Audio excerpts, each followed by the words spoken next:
लोकसभा का चुनाव आप सबके बीच में 19 तारीख होने जा रहा है और मुझे तो आप सब लोगों ने मिलकर के 3 महीने पहले राजस्थान के सबसे बड़ी पंचायत में भेजा था। 36 कौम ने मिलकर के 36 की उम्र में 36,000 जिता करके राजस्थान सबसे बड़ी पंचायत भेजने का काम किया। पायलट साहब उसमें मीटिंग में आए थे मेरी।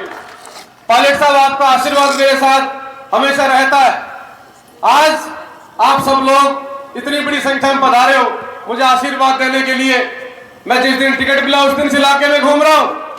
आप सबका मेरे अलवर परिवार का मुझे विशेष प्रेम मिल रहा है। साथियों मैं आपका दिल से धन्यवाद देना चाहता हूं। इस मौके पर मैं आपके गांव ढाणी में आया, आप लोगों ने इस तरीके से प्यार मेरे पर लुटाया जैसे कि आप लोगों ने सांसद आज ही बना दिया। मुझे लगता है आप लोग सब लोग मिलकर के इंतजार कर रहे हो आने वाले समय 19 तारीख का कि कब मशीन हमारे गांव के स्कूल में आवे और कब हम अपने अलवर के बेटे को वोट देते करके हिंदुस्तान सबसे बड़ी पंचायत भेजे। साथियों आप सब लोगों ने देखा है मैं आपके गांव ढाणी में आया हूं। अब मैं तो देश दुनिया की बात बहुत सारी बात आदरणीय पायलट साहब और दूली साहब बताएंगे। मैं तो आपको अपने अलवर की बात चर्चा करूंगा। साथियों जिस प्रकार से आप सबके सामने हमारे बीच में प्रत्याशी दूसरी पार्टी से हरियाणा से भूपेंद्र यादव जी आए, मैं तो उनको एक बात कहना चाहता इस मंच के माध्यम से। वो कल मीडिया के सामने एक बात कह रहे थे, मेरे गांव में विकास की बात। मीडिया के लोगों ने पूछा कि आपको लिए कह रहे लोग अलवर में कि आप बाहर के हो, आप बाहर से आए लोग ललित के साथ में हैं। तो उन्होंने घुमाकर मेरे लिए कहा कि मैंने तो उनके गांव में विकास काम कराए। साथियों जो आदमी आज इस मन से मीडिया के सामने झूठ बोले, सफेद झूठ, तो आने वाले वक्त में आपके साथ क्या करेंगे आप इस बात को सोच सकते हो।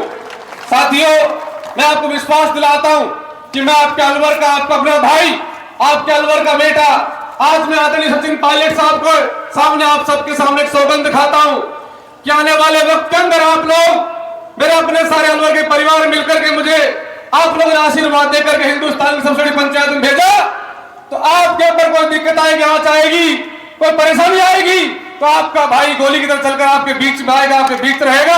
ये बात करने के लिए आप बीच में आए। साथियों दूसरा प्रत्याशी एक बात कहता है, भारतीय जनता पार्टी का प्रत्याशी एक बात आपके बीच में कह रहे हैं गांव में कि मेरे से चुनाव के बाद मिलना हो, मुझे एमपी बनाने के बाद मेरे से मिलने हो तो दिल्ली आ जाना, मैं रोज 8 से 9 मिलूंगा। साथियों मैं इस खुले मंच पर एक बात कहना चाहता हूं आप सबके सामने, आप लोग मुझे 19 तारीख को एमपी बनाकर भेजो और उसके बाद आप लोगों को कोई काम होगा, कभी आपको एमपी की जरूरत पड़ेगी, आपका ये भाई आपके बीच खुद चल करके आएगा, आपको मेरे पास आने की जरूरत नहीं पड़ेगी। साथियों आप सब लोगों ने देखा है कि किस प्रकार से हम लोग आप बीत रहकर लंबे समय से काम कर रहे हैं। आप देख रहे हो कि वो श्रीमान जी 5 साल मंत्री रहे, श्रम रोजगार मंत्री रहे, हमारे अलवर के लोग उनके पास गए, उन्होंने कहा कि साहब कानून बनाइए कि लोकल को रोजगार मिले, उनको धक्का देकर भगा दिया। साथियों आज मैं खुले मन से एक बात कह रहा हूं आप सबको कि हमने हजारों की संख्या में बिना कुछ होते हुए नीमच की फैक्ट्री में रोजगार लगाए हैं और आगे भी कोई नौजवान आएगा तो आप लोग लगाने का कोई भाई काम करेगा। ये मंत्री बनने के बाद एक को भी लगाने का काम नहीं किया। साथियों आप सब लोगों ने देखा किस प्रकार से नौजवान के साथ छलावा इस देश में करने का काम किया है। इस देश में अग्निवीर योजना बना करके लाए, 2 करोड़ रोजगार तो दिया नहीं लेकिन 4 साल की फौज बनाकर लाए। 17 का भर्ती होगा, 21 का रिटायरमेंट हो जाएगा। अगर देश की सेवा करते हुए शहीद हो गया तो तन पर तिरंगा नहीं मिलेगा, शहीद का दर्जा नहीं मिलेगा। इससे बड़ा जवानी का अपमान तो नहीं हो सकता।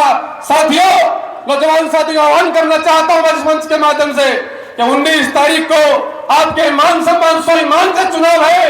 अलवर के मान सम्मान स्वाभिमान की लड़ाई में आप सब लोग का सहयोग और समर्थन चाहता हूं। आप लोग आने वाले 10 दिनों के अंदर अपने भाई को गांव-गांव जाकर के आशीर्वाद लेने काम करना, गली-गली में घूम करके मेरी मदद करना।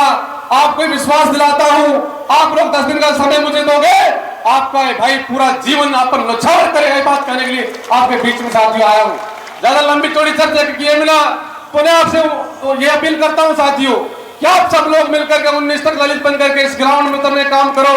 तो विश्वास से एक बात कह रहा हूं आपको कि पूरा जिला आपके साथ खड़ा है।